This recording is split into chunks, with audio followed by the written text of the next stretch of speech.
Good evening, everybody. Thanks for joining us. My name is Scott Giacoppo. I am the director of the National Municipal, hold on, we just changed our name, the National Municipal and Shelter Support Team. We were formerly called the Shelter Outreach Team, and we just changed our name actually today, October 1st, to the Municipal and Shelter Support Team. So welcome. I'm really excited about being here tonight. We have some great people, and we're gonna have a great conversation. And that's pretty much what it is. It's a conversation that, we have often. And you guys get to take a sneak peek into what we do on a weekly basis. We talk to each other, we share stories, we share, how to improve things across the country. And, best friends, we're talking to April and AUDRA and, all these guys that you're going to hear from. And we're taking what they're doing well and bringing it around the country. And it's really exciting. That's how this all happens, is through conversations like this. But before we start, as expected, we do have some housekeeping to do. So everyone is automatically muted for the presentation, so you don't have to worry about accidentally unmuting yourself. No problems there. If you do have a question at any point, please just type it into the Q&A box. Those will be visible only on our end. And we may stop throughout the presentation to answer some of those if they're relevant to that particular question or topic. Otherwise, we have left time at the end to answer some questions. We're going to go through and answer some questions, but also keep an eye on the chat box for links to resources. We're going to be putting a lot of links into that chat box, and they'll be on our town hall webpage sometime tomorrow, including the link to this. This is being recorded, so you do need to know that, if you want to watch it again or share it with someone else, it'll be up probably sometime tomorrow on our town hall webpage. And we also want you to know that the Best Friends Rachel Ray Save Them All grant cycle is now open to all of our network partners. Applications will be accepted through October 23rd. And if you're not a network partner yet, don't worry, you have until October 9th to become one. And that way you'll still make the October 23rd application grant deadline. So without further ado, I'm going to introduce my friends. And I'm really excited about this group of people tonight. So we have AUDRA Michael. She's the Director of Pinal County Animal Care and Control in Pinal County, Arizona. We have Nick Walton, and he works here at Best Friends. He's the manager of the newly formed Municipal and Shelter Support Team. And April Moore, the Chief Officer of Animal Services for the Kansas City Pet Project. And I am excited to be able to say that because, April, this is the first time that that's being said pretty much publicly, right? It's a new role for you. You got to unmute yourself. I got it. It was stuck. It wasn't me this time. It's technology. Yeah, it's first day. So you might be the very first to so publicly announce. Well, congratulations, April. And I know Kansas City has got one hell of a chief on their hands. I'm really looking forward. I know it's a new program. They just got the contract for the animal services, and Nick and I have been working with them, and we're really glad to have you aboard. I'm really looking forward to it. So, and I know it's going to be great. All right, so let's jump into some of these questions, and I'm going to start with you, AUDRA. AUDRA, I know you started off as an officer and then worked your way up through the ranks to become the director of the department. When you first started, what was the philosophy regarding impounding animals that you believed were in violation of the cruelty laws, and how has that changed since then? Well, welcome. Thank you for having me. Everybody, my name is AUDRA, and I started as an officer in 2011. So it wasn't that long ago that I was an officer. And when I first started, it was very, very cut and dry. You go out, you pick up dogs if you feel that they're not being taken care of, if they're running at large, if you see some sort of neglect or anything, you cite for every single person you come across, you cite for no license. It's like, that's it, cut and dry. We were busting out of the seams all the time. So it was a lot to take, at first. And there's only a core few of us left that were from those old days. And later on, it started moving towards, well, why can't we just help these people? Why can't we do something to keep the animal in the home rather than bring it here to the facility? And as I've been going to these conferences and I've been learning that this is actually a thing that's happening all over the United States, it's not just you know, my idea or anything, that it is actually working and it is a lot better, and it's helping the entire staff because we have less animals to care for. We are doing something that's good for the community. It's making us not seem like we're dog catchers. We're actually there to help the community and be public servants. You know what I mean? So that's where we're going now, and we've been doing it probably actively for about a year and a half now. But when you roll up on an animal that is, you know, you believe is being neglected, and I don't want to say, you know, I think one of the things we really need to do is separate cruelty from neglect. You know, I mean, if you roll up on someone and the dog's been getting beaten with a 2x4, which unfortunately some of us have had that happen, you know, it's different than what we really want to work through tonight in talking about, you know, neglect versus lack of resources. You know, so Right. you pull up on a house that, you know, there's a skinny dog, we'll say, out in the yard. You know, at what point do you decide, you know, hey, I'm gonna impound this dog and charge this person with cruelty versus, you know, I'm gonna help this person? I mean, at what point do you make that decision? When do you say enough is enough? Right. So I think it's very important that you decipher what's cruelty and what's neglect. And cruelty, like you said, is active cruelty. You're strangling a puppy. You're doing something horrible to an animal actively. You're doing that because you want to. And in our ordinances, it says intentionally, knowingly, or recklessly, you know, keeping an animal from food, water, shelter, or medicine, you know, vaccines. Passive neglect or cruelty is, you know, not grooming them, no shelter in weather conditions, stuff like that. So when you go out into the field, you have to be aware of where are you at? What is the diversity of the people you're dealing with? What kind of an area is it? Is it a low income area? Is this a culture thing? Do people only know that the dog is outside on a chain? That's all they've had their whole entire life. And as much as it sounds like they're not, what do you mean you don't know that it's not good to tie up your dog in 120-degree weather? Because I'm in Arizona, you know, how can you be that stupid? Well, believe it or not, people don't really think twice about it, you know? And at that point, there should be nothing that we can't do to help that person if they truly want to keep their pet. And they all love their pet. They just don't love their pet the way we love our pet. You can't be judgmental. You cannot just say, I would never do that to my animal. I just can't believe you treat your animal like this. You have to step back, think about what you're doing and where you're at, and then you have to actually help. And it takes a big person to look past all that and actually say, what can we do to help you? I don't want your animal. I don't want your animal. What can we do to help you? Now, you go ahead and you help somebody, the skinny animal, which could be an underlying disease. It could be something, maybe it needs medical treatment. Maybe they need food. Maybe it's as simple as helping them with food. You know, it could be something very simple. And then you don't have to bring the animal in. You don't have to try to get it adopted. You don't have to pay for its medications and alters and all that other kind of stuff. And it's actually in a home that is the only thing it knows. It knows no couch. It knows no difference. It doesn't know. You have to make life better for the animal. Period. That is why you're there. You're going to help these people make that pet's life better. And then you proceed. How can I help you? What can I do to help you? When that ends is when you continue to go back and go back again and go back again and do your follow-up. And this is where a lot of officers drop the ball. They don't follow up. You know, they say, okay, I did this one good thing for them and everything, and then they move on and they never come back.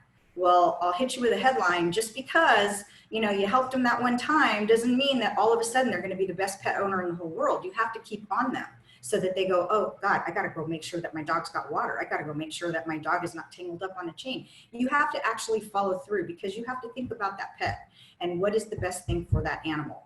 And if they can't hold up their end of the bargain, then you might want to start looking at it in a different way. Hey, you know what? I don't know. Do you really want this animal? Is there something, you know, maybe we should just take it, and, you know, and maybe, you know, but it's a very gray area, and it's definitely hard.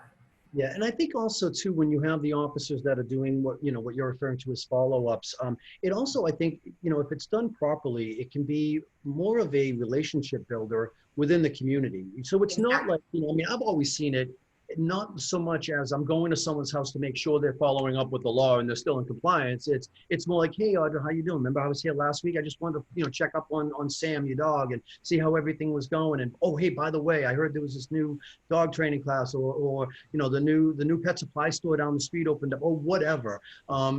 Using it as a way to build relationships within the community. Right. And, and I know you play some role, with new officer training and so forth. How do you teach your officers those decision-making skills? Because I can imagine as a new officer, it's like, am I making a mistake? Am I, should I take this dog? Or, he seems like a nice guy, but what if he's lying to me? And I know that, I think back on my first days as an officer, how intimidating it can be to make sure that I'm doing the right thing. Mm-hmm. How do you teach your officers how to make those decisions? I tell my officers that I completely support their decision. However, I would like to be in the conversation and let's discuss it. So they all have a P card so that they can buy food or a doghouse or whatever it is or help with fencing or something like that. They all have the resources to be able to do that. I also ask them, what is the outcome you seek? Do you feel that it's the best outcome to remove this animal from this situation? Or is it better to just educate and show them what is maybe they need to do and give them the resources to do it? And then once you've done all that, if it turns into a really horrible situation and you end up taking the animal anyway, you have something when you do go to court showing the judge, hey, we tried with this person, we tried to get them to, take care of their animal and they chose not to do it. And the animal ended up dying out on a tie out, because it was overheated. We did our part. They didn't do their part, So they have to remember, I always ask them, what is it that you're looking to do? Are you looking to punish this person because they had an attitude with you or you don't like them? Or, what is it that you are looking to do? Well, I just want them to take care of their animal. Well, then help them, help them do it. And, and I have a great staff and they are they're awesome. They're rock stars. They don't even give me any lip whatsoever. They're just and I think about the old days, that would never happen in the old days. No way would that have happened. It would have not been something that they would have been open to at all. Yeah. That's the difference. Exactly. Well, thank you, Audrey. And I actually want to jump over to April now, and because when you talk, we talked a little bit about the new officers, and you mentioned some of the older officers, back in the day. April, I know that you too started out as an officer and worked your way up through the ranks, and I know that you've also taken the helm, so to speak, of agencies where there were officers who had also been trained in that enforcement-based, we'll call it, enforcement-based methods. What strategies would you recommend to people when you, if I were a new chief and I came in, I said, boy, a lot of my guys have been doing this for years and they're not thinking that way. What strategies would you recommend to me to help me move my officers into that mindset, so to speak? Yeah. So when we think about effective strategies for bridging those philosophical gaps, what we're really talking about are open communication. We're talking about building trust, and we're talking about setting expectations. We have to be willing to work at building relationships and rapport with our veteran officers. We have to be committed to being an active listener. Don't passively listen. Really be committed to hearing from their perspective what they're sharing with you, right? And we don't always do that really well as humans, but the great news is the more we practice, the better we get. But we also have to remember that every interaction we have is an opportunity to build trust. And, it's through that trust and that developed understanding that we get to the sort of the root or the foundation of those philosophical beliefs. And that's when we start to really kind of understand how wide that gap may be. And once we get to that point, we can start bridging those gaps. Now, you also want to set performance measures. If you're going into a new agency and it's taking a different direction, well, we want to set performance measures around what we're trying to do. So if you want your officers to help people, well, then we need to measure the time they're spending on engagement activities. We need to measure what types of resources they're connecting community members to.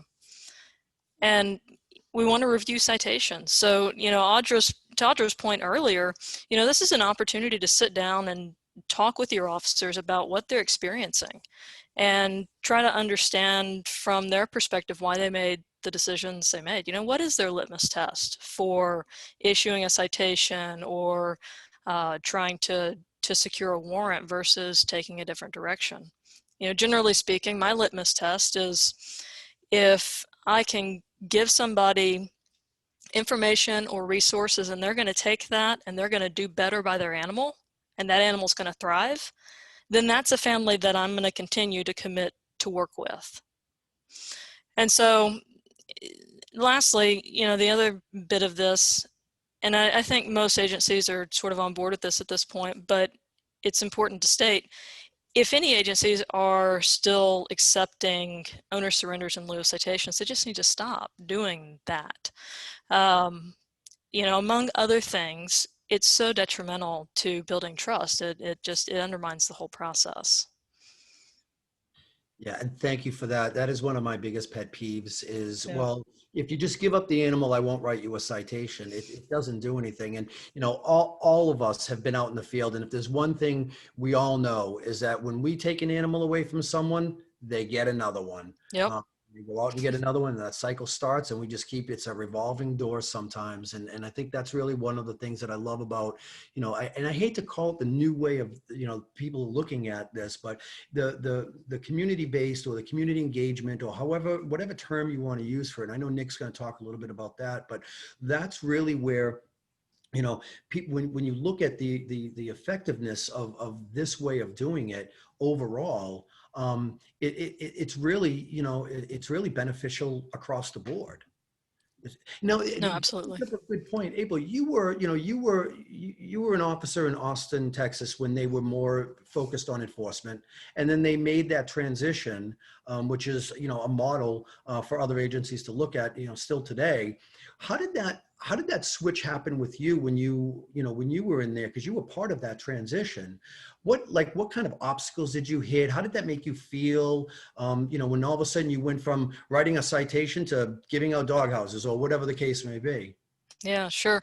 So field services in Austin sort of started making that switch around the time that the city council passed the no-kill resolution, along with our 34-point implementation plan. Now that plan was essentially a roadmap for our shelter to achieve a higher level of life saving. So it did a lot of great things, but what it didn't do was include animal control. And so, we found ourselves trying to figure out how to marry our animal control department with this, this plan to really reposition ourselves within our community. And so what we figured out was that by keeping pets and families together and working to empower our community through those conversations, through building trust, through delivery of resources, we increased our community's capacity to care for the pets. And so in order to do that, though, effectively, we had to leave all of our biases at the door, which is not always easy. And I think Audra touched on that as well. We had to truly commit without judgment to meeting people where they're at and then working to deliver them the resources or information they need to be successful or to work through whatever barrier or challenge they're facing. And by practicing true empathy in those interactions, we were better positioned to solve for the best possible outcome for both the pets and the people. That's great. I love bringing up empathy because that's something that we all need to practice more of when we're in the field, especially when we're in the field. And our days just get frustrated and we sometimes lose sight of that. So thank you for that. So overall, how did the community and the animals, obviously the animals in particular, how did they really benefit from this new way of doing things that you were doing there? So, it's kind of, I was thinking about, Austin's transition and sort of, I've spoken about it many times. And so, in thinking about sort of our walk down this path. You know, a while back, one of my Texas colleagues was remarking on our 30,000 annual animal intake just a decade ago. And when you think about it, in 10 years, we reduced our annual intake by nearly half that, right? Which is remarkable. And she asked, you know, where did all these animals go?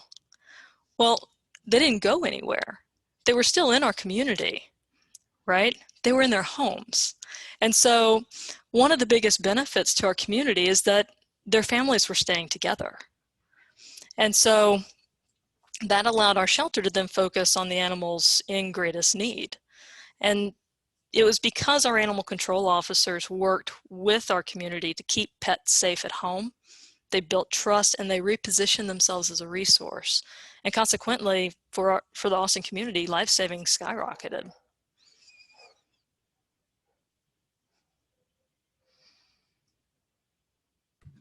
Sorry, I couldn't get my unmute done. That's okay. Yeah, that's awesome, April. Thank you. Thank you. So when an agency is looking to make that transition, what should they look out for? Like, are there any red flags, or what should they do, or in particular watch out for when making that transition? Sure. The best piece of advice I can give is agencies need to be intentional in their actions. They need to think through what they want to accomplish and what they want their role in the community to look like. And once they've figured that out, they need to build a plan around it. So need to make sure that you've got the resources in place, the training in place, the policies, the procedure, and the advocacy, right? Because you're going to want that support. And then build in accountability. So those are the performance measures we were sort of talking about early on. Maintain open communication. It's so critical. I think we can all agree.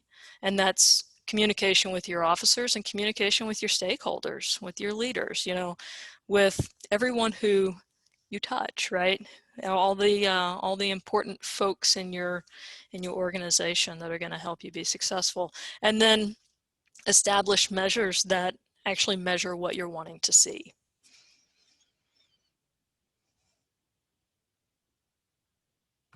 And April, when you set those, I know I'm not supposed to, but I'm going off here. When you set those performance measures and someone's not meeting them, how do you work with them, like, to get them up there? Like, what is an average, you know, performance? Like, hey, look, you really should have done this or this. So how does that look to you? Yeah, so to me, at least initially, how it looks is a conversation, right? We're working to build rapport with our team. We're already ideally positioning ourselves to help them build out their decision-making skills through conversations around citation review and just talking generally about what their call experience is. So when we have someone who's underperforming, let's say, you know, it starts with that conversation. It starts with an evaluation of that particular call, or, you know, if it's a series of calls, it's trying to get to that understanding around why we're continuing to make this type of decision when what we want is for this type of decision to be made. And then applying, same as we would a community member, right? Applying those resources, that information, and supporting that officer to help them come along. Now, with that said, not all officers will come along, and that's okay, right? But as leaders, we need to be committed to helping our officers come along, helping our organization come along, helping our community come along. Yeah, great answer. Thank you. Thank you.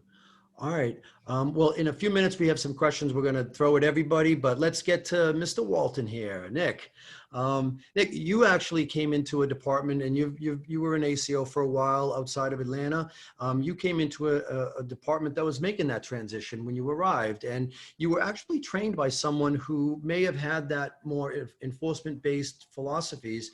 But from what I know about you, you never really bought into that right out of the gate.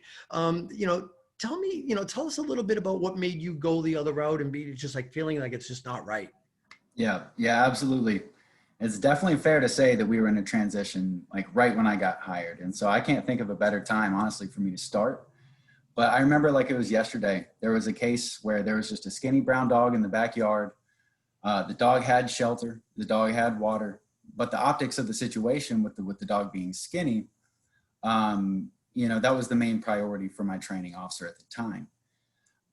Now, also the owner was cooperative, right? The owner was open to showing us the animal and everything of that nature. And there was absolutely no reason for what we ended up doing, which is impounding the animal and issuing citations. Okay, and now this is, you know, Audra and April both touched on it earlier. It used to be black and white, like we enforced the book. And so I watched it happen, and I watched the cycle unfold in front of me with this particular case. The cycle that you just referred to, where, you know, the dog was entered into a overcrowded shelter, right? And, you know, it just gets kind of lost in the mix at that point. And, you know, we're fighting for space, fighting for adoptions and all of this. And, you know, who knows, the sicknesses, the list goes on. But also then the owner goes to court, right? And then the owner gets fined like $300. And then the owner has difficulty paying that $300 and it gets caught up in the legal system, right? And then what happens next is we're riding down by his house and there's another dog in the backyard. Okay. And so he got the dog from somewhere else. And so it was a perfect opportunity for me to go the other way, because I got to see the exact cycle that you're talking about, like, unfold directly in front of me. I also want to point out I was able to ride with another officer who kind of opened my eyes to the fact that there is another way to approach these conversations, right? You don't have to be badge heavy.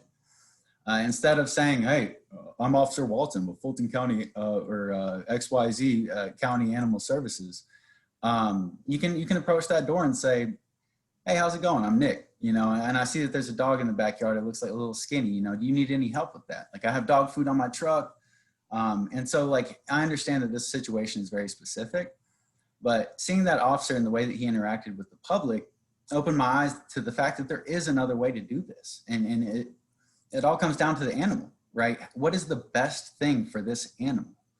And so I was in a perfect storm, to be honest with you, Scott.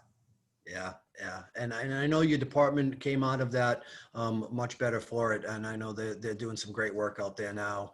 I actually talk to your old boss all the time. Yep. Good man. Well, before you left and joined my team, you became the FTO. So you were actually in charge of training the newer officers. How did you train? And I asked everyone else the same thing. How do you teach those critical skills? Like, you know, at what point do you look at a skinny dog, and I'm using skinny dog, but we can use skinny dog out without shelter. You know, all of these things that technically are violations of the animal cruelty laws. I mean, if you think about it, they are violations. But at what point, like, how do you teach those officers not to just automatically go by the book? Sure. Yeah, look, those lines are blurry, you know.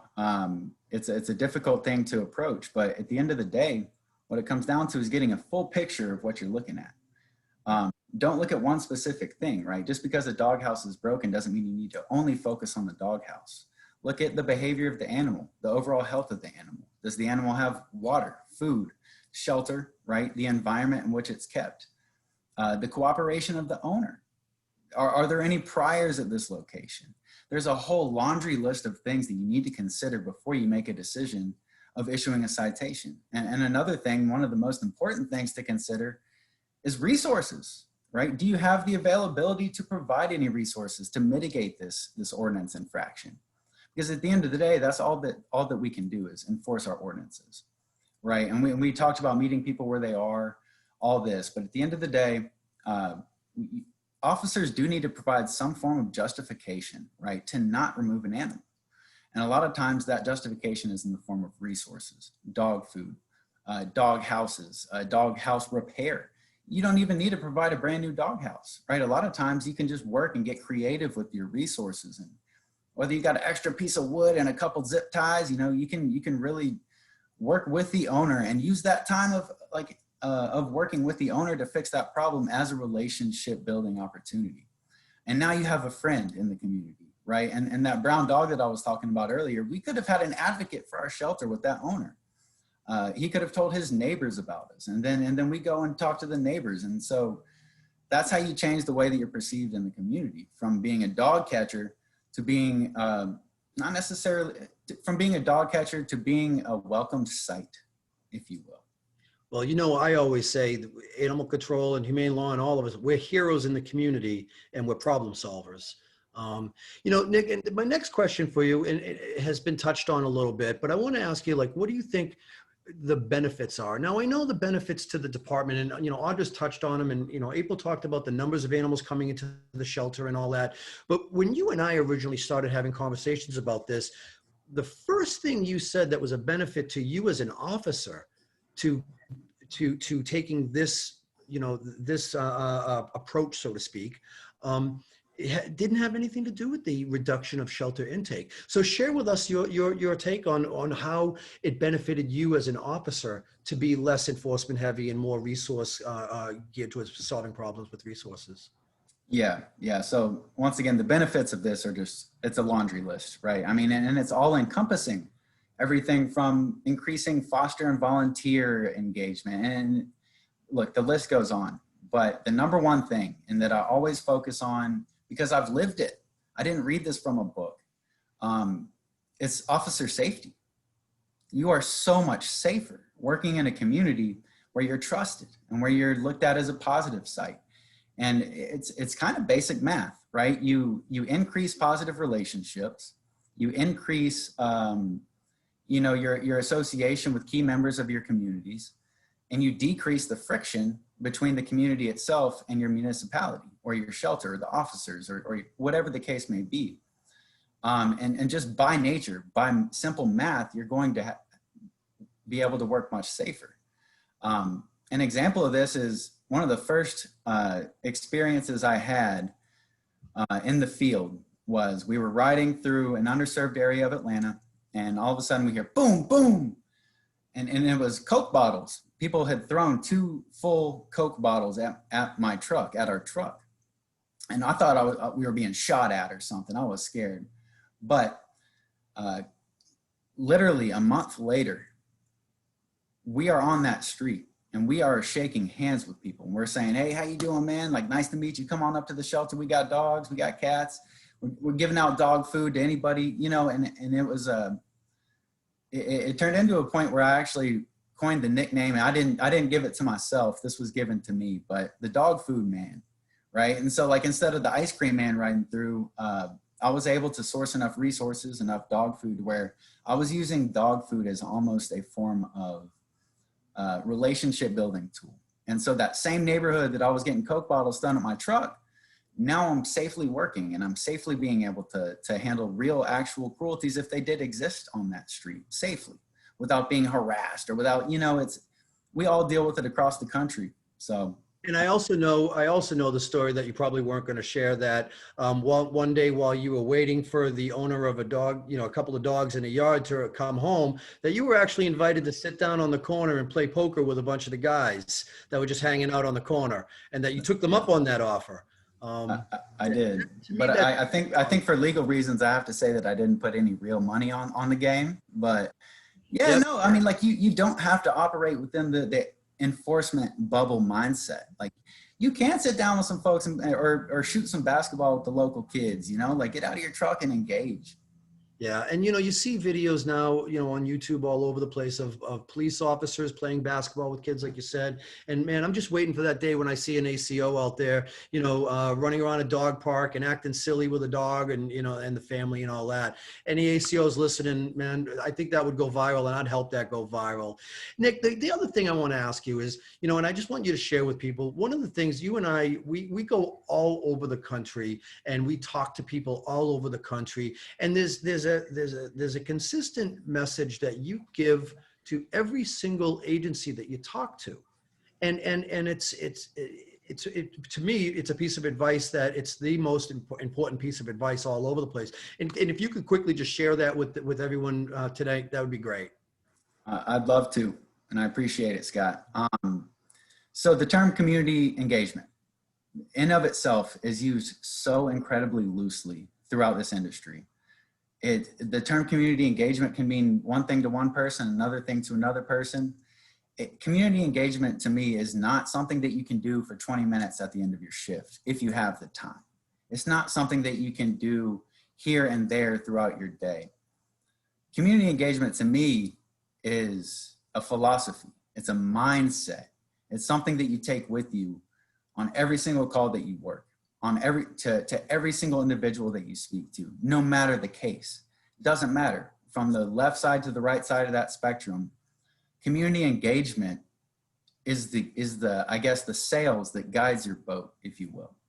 And I do like to make that clear, because a lot of times people hear community engagement, community outreach, and it gets very technical and this and that and this and that. I believe that is something that, no matter if you're working a skinny dog call or a simple dog at large call or something even more complicated, right? Working with this philosophy and this mindset is going to not only make you safer, it's going to increase your live release rates. It's going to increase, you just go down the list of benefits, including advocacy for your shelter, which then increases your fundraising efforts. And we all know that, you know, with more money, more mission, as a good friend of ours likes to say. Yep, that's exactly right. That's exactly right. Well, thank you, Nick. Now I'm gonna ask a question. I'm gonna pose it to everyone, and Audra, we'll start with you. What were some of the creative ways that you were able to provide resources that kept pets in their homes? And were those coming from your agency or a partner agency? I'm thinking of a dog named Milo that we had, and he was a bite dog, and he was a giant brindle mastiff. And we had this dog with us for like 8 months, and the owner was in a relatively low income area. He did not work. He maybe had some other problems as well. And we tried to get this, he couldn't at the time afford to get the dog back. And we had, you know, tried to work with him. He just didn't have the money to try to get the dog back. Now, this was about 1.5 years ago. And we eventually ended up keeping that dog for around 8 months. And finally, one of the staff here just called him and said, "Do you want this dog back if we just bring him back?" And he was like, "Yeah, you would do that for me?" And we're like, "Yeah." So we went there as a group at our shelter, and we were looking to see how this dog kept getting out, because it was like his second or third bite. And he kept getting out because he was tying him to this little tiny stick in the front yard. And of course, as soon as he saw another dog or something, he broke it and hopped over the fence. And the fence was only like 2 feet high. So he had this outdoor carport. And we ended up, and I'm not going to say me, because I am not like a big handyman type person, but I went just to watch and carry some wood. But we went there and we converted his outdoor carport area, which he was not using except to store a bunch of junk.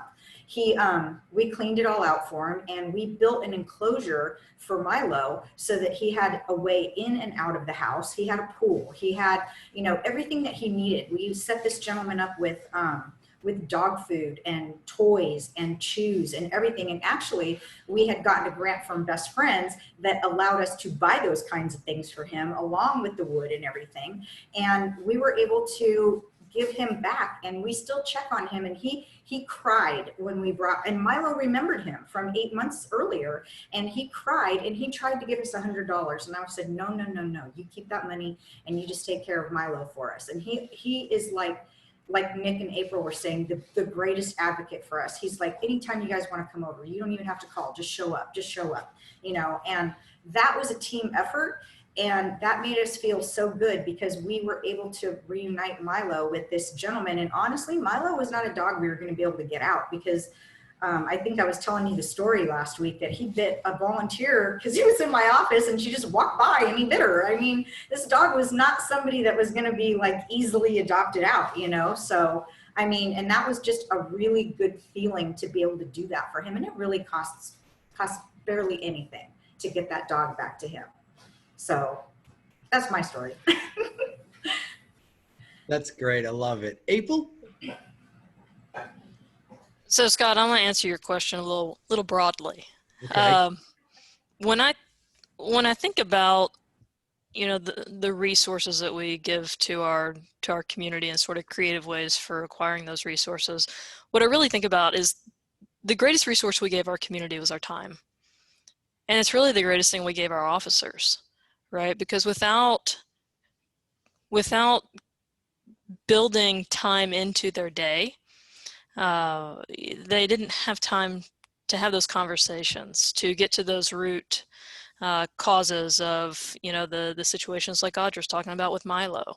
If officers didn't have time to have those conversations, didn't have time to go out to the property and see how Milo was getting off the property, well, would Milo be in that situation, right? So for us, when I think about sort of the creative ways that we built that critical resource of time into our staff's schedule, what that looked like was reevaluating what they're spending their time doing, right? So reevaluating what kind of calls they're responding to and figuring out what we should be doing, both under policy or under ordinance, figuring out what we should not be doing and stopping that, and figuring out what we can reallocate to, maybe another division or another role within the organization. So, we didn't need an officer to go out for every bite investigation.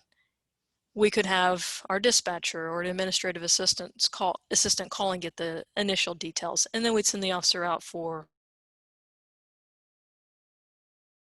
they could focus their time and their energy with that pet owner, the dog owner, so that they could do exactly what Audra's talking about, help them solve for the long term so that we don't continue to have the same issue. Right. And the issue of time is always a concern. I mean, any officer knows that you get in the morning and you look at your call log. Oh my gosh, how am I going to get to all these calls today? So that's a great answer, April. Thank you. Nick, over to you. Same question. Yeah. So creative ways. All right. So look, I think of resources not necessarily as resources, but a byproduct of relationships. And so the question should be posed of what are creative ways to build relationships? And like, for instance, your local pet supply store, go in and build a relationship with that manager, right? You don't have to wait for somebody at your shelter to do it. You as an officer can do this. You don't need to wait for anybody else to make that first move. Get out there and build relationships, and you're going to start to see resources start to manifest themselves in all different kinds of ways, right? There's no one way to do it. Who knows, if this person might have an extra doghouse they'd be able to donate. My granny always used to say, the squeaky wheel gets the grease. Coming from Georgia, I do say granny, and I'm not going to apologize for y'all either. But it's true, and if you have a need for resources, then you need to let people know that. But you need to be able to let people know that in a gentle and delicate way without coming across as too strong or anything like that. And so I think that when it comes down to it, resources are a byproduct of relationships. And so how can you build more relationships with people and individuals and businesses, local businesses? Don't hesitate. If you got a few minutes, go into a Dollar General and ask for the manager. Or a dollar store, it doesn't matter, any pet supply store. The people that you speak to on a day-to-day basis, right? What if every officer on your team had this mindset? Well, now you have an action team. You have an actual on-the-ground, boots-on-the-ground action team that can help funnel resources into your shelter. And then not only resources, but now you have lower animal cruelty rates, right? You have lower call volumes, and that frees up more time for more engagement. It's almost a domino effect once it's really taken a hold of by the entire staff. Yeah, and that's so true about the relationships. I remember when I was an officer, I had a kid who loved his dog. He was a good kid in a very underserved section of Boston, and he had a piece of plywood propped up against the fence for a shelter. And the kid just loved his dog. The family loved the dog. They did not want the dog. The mom didn't want the dog in the house, but this kid was just a really good kid. And I reached out, I went across the street or down the street a little ways to a construction site just to get some scrap lumber to try and help the kid a little bit. When the construction team found out what I was doing, man, they grabbed all their tools and wood and went over there and built that kid, that dog, this fantastic dog house. I got their card. I mean, it works when you reach out, like, going to Walmart or pet supply stores. It works. You can get resources that way, and it does. It comes down to having, as it was said, the time and the relationships and everything that we're doing. Well, thanks everybody. We do have some questions in the chat that I'm going to throw out. So I'm going to start with This one, and I'm gonna, everyone can have the chance to answer it, but Audra, I'm gonna direct this first one at you. And have you guys ever looked at, like, looking at social work guidelines, identifying and treating child neglect as a standard comparison for what happens in animal welfare? Have you ever looked at those guidelines for comparison? We do. We usually are either the first people going in and we're like, whoa, something's going on here. And then we'll get in touch with Child Protection Services, or the elderly, the one that handles elderly people, or we're on the other end where it came from code enforcement, or it came from the school because a little girl came to school and she smells like cat urine really, really bad, you know? And so can you please go check her surroundings and see what's going on over there and everything? But we do go within the guidelines on either side of the spectrum. It's either we're the first ones in there noticing something, or we're the ones that are called in after somebody else has. Okay. Does anyone else want to respond to that one? You got a few, so. All right. The next question we have here is, should people who surrender their animal because they can't care for them ever receive citations or other punitive measures due to the condition of the animal? I'm going to throw that one over to you, April. I mean, I was really thinking about just a real short response of no. Yeah. Just no.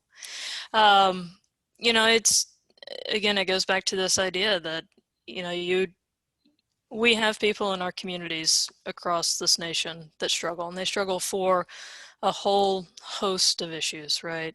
And it affects their ability to care for their animal in the way that maybe we prefer. And so if somebody is lacking resources and they're coming to you and they're saying, I just can't because I don't have the resources. I recognize I don't have the resources and I'm doing what I think is best. You don't punish them for that. At least not it's not my philosophy. You thank them. You still try to build a relationship with them. You want to try to take that opportunity to connect them with information resources they may need down the road. Because you may be able to, one, reconnect them with their pet, or two, at the very least, get them connected to resources that will either help them as an individual or a family, improve their situation, and you may be able to help that next pet that family gets. Because we know they're probably going to get another pet eventually. Yep. Yep. I hate the old saying that if you can't afford a pet, you shouldn't have a pet. Right. And our job is to go out there and take them away from people. So, does anyone else want to touch on that topic of punishing people when they surrender animals over? Okay. So here's a question I'm going to throw over at you, Nick. And this is a question I hear a lot. And apparently there was a conversation during a Zoom presentation right before this one from the association where the concept of uniforms came up. And what are your opinions of what animal control and humane law enforcement officers should be wearing while they're out in the field? That's a tough question, right? Because at the end of the day, what matters is your relationships and your conversations and the way that you handle yourself.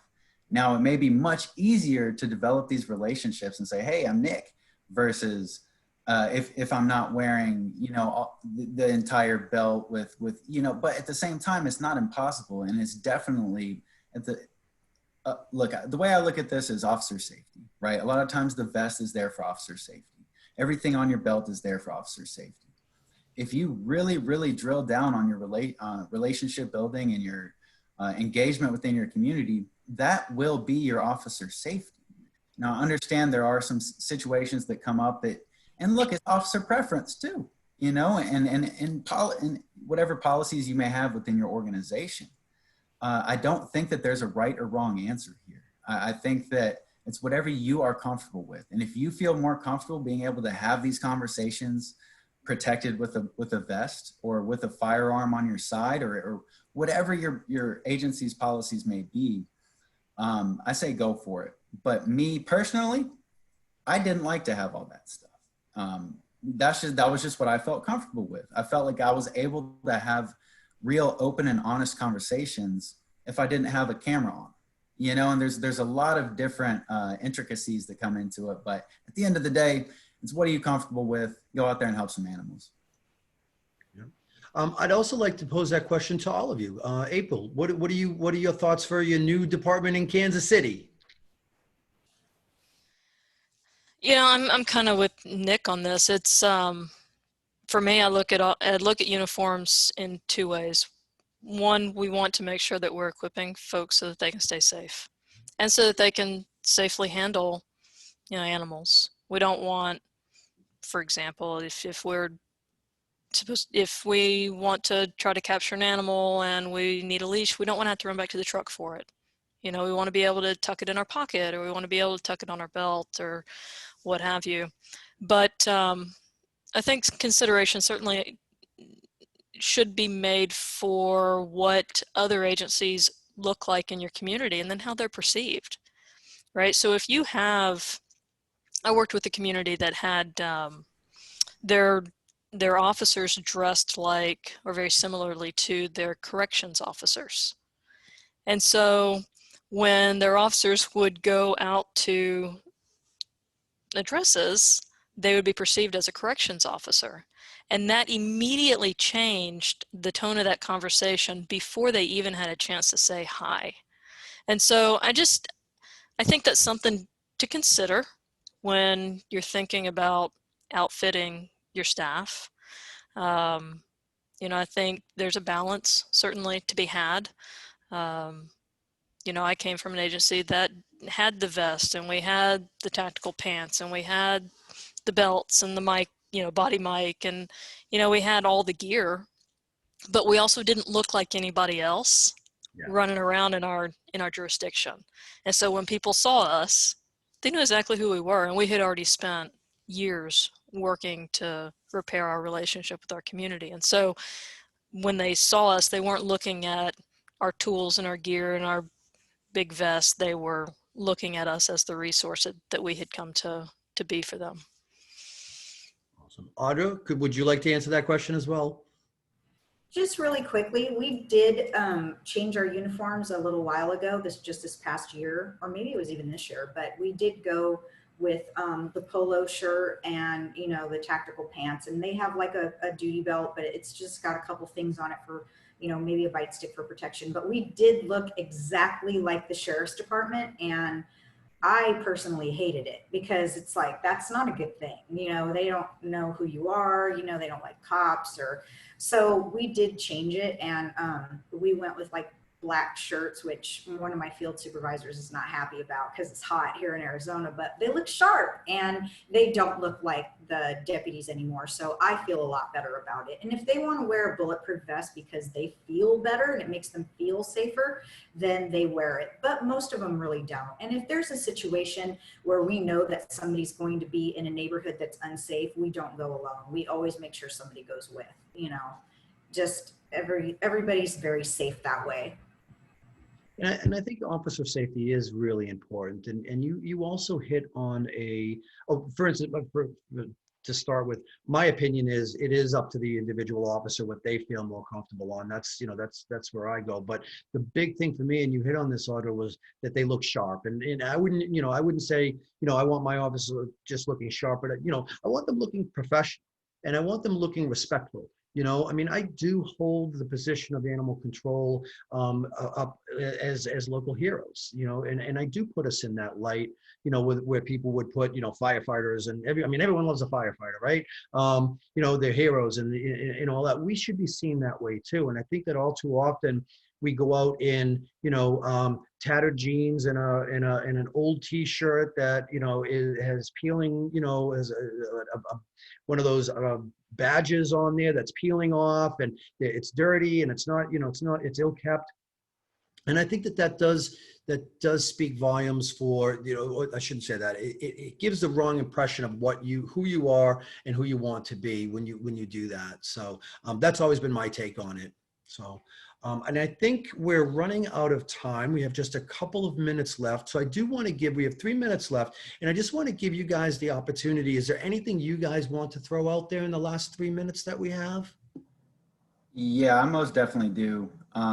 Keep in mind there's officer discretion here. And so by no means when we're having these conversations, if that animal, if that crosses the line into cruelty, or let's say somebody did come in to surrender an animal, and you can clearly tell that this was coming from a cruel situation, do your job, issue citations, do whatever you as an agency does, and don't think that whenever we're having these conversations, we're saying be weak on cruelty.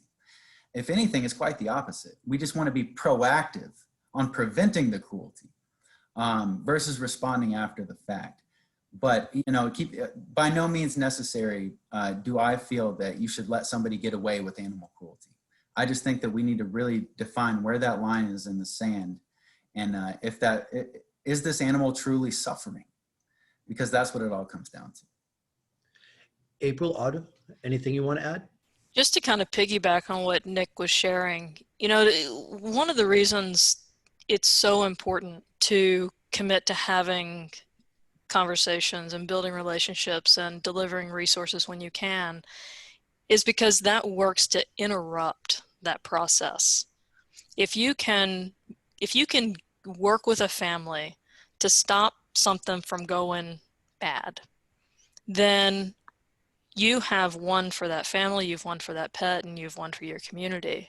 You, again, have increased the capacity to care. And so, as Nick said, it's not about negating our responsibilities around ending animal cruelty in our communities, but committing to delivering those resources is such a critical component to helping our pets live healthier, happier lives in our community. Yeah. Very well said. The only thing I wanted to say is we're already in a highly emotionally charged line of work, and we see a lot of bad things, and we do see a lot of good things. You know, don't be reactive. Like Nick was saying, be proactive, don't be reactive, and don't lead with your emotion. You know, don't judge people based on how you would handle the situation, because you don't know their situation. And it's hard to do, but got to do it. Well, thank you all for joining us today. And thank you everyone who attended. Again, we are going to have this, the link to this put up sometime tomorrow on our website. And I hope you all took something away from this that you can either utilize in your daily lives or share out with someone else. And everyone be safe out there, especially you officers out there knocking on doors every day. Stay safe, everybody. Thank you.